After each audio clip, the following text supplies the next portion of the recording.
Real కథలు రియలిస్టిక్గా తీసి డెఫినెట్గా ఒక ఛాలెంజింగ్ అండి. ఈటీవీ చేస్తున్నది ఒక ఛాలెంజింగ్ అయ్యి కదా. ఇవాళ జనరేషన్లో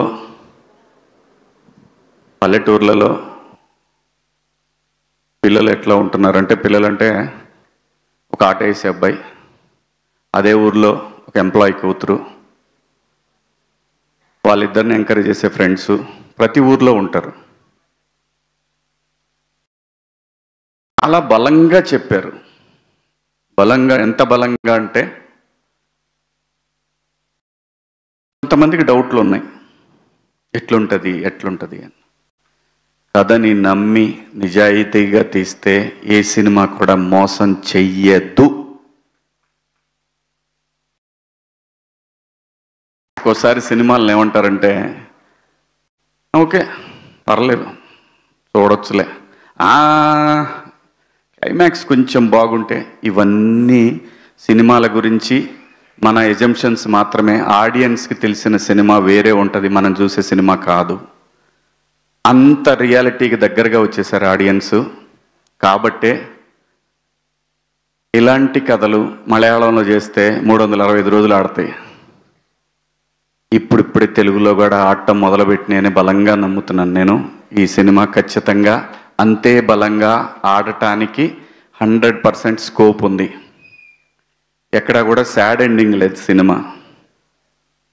కానీ రూరల్లో మనుషులు వాళ్ళ ఆలోచనలకి దగ్గరగా తీసుకువెళ్ళాడు, మరీ రియల్గా తీశాడు.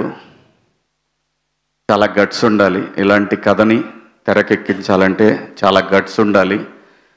ఈ కథని ఒప్పుకోవడానికి ఆర్టిస్టులకి గట్స్ ఉండాలి. ఖచ్చితంగా అందరూ ప్రేమించి చాలా నమ్మకంతో ఈటీవీ యాజమాన్యం కూడా నమ్మి తీసిన కథ నేను చూశాను. నాకైతే నచ్చింది. నిజాన్ని చెప్పటానికి, నిర్భయంగా నిజాన్ని చెప్పటానికి కొంచెం సేపు తటపాయింటారించవచ్చు, కానీ నిజమైతే ఇది నిజమైన యథార్థమైనటువంటి ఒక కథ. ప్రేమ కథలు ఎన్నిసార్లు మనం ఆ మధ్య మొన్న ఒక కథ చూసాం, మన విజయ్ సేతుపతి ఫాదర్గా చేసిన సినిమా. ఆ కథ ప్రివ్యూ చూసిన వాళ్ళు ఎవరైనా సరే ఏంటి అనుకుంటారు.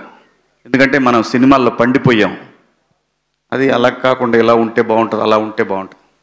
ఆడియన్స్కి నచ్చింది, బలంగా నమ్ముతున్నాయి ఇది కూడా ఆడియన్స్కి నచ్చిద్ది అని. మళ్ళీ దానికి దీనికి సంబంధం ఉందనుకోకండి దయచేసి.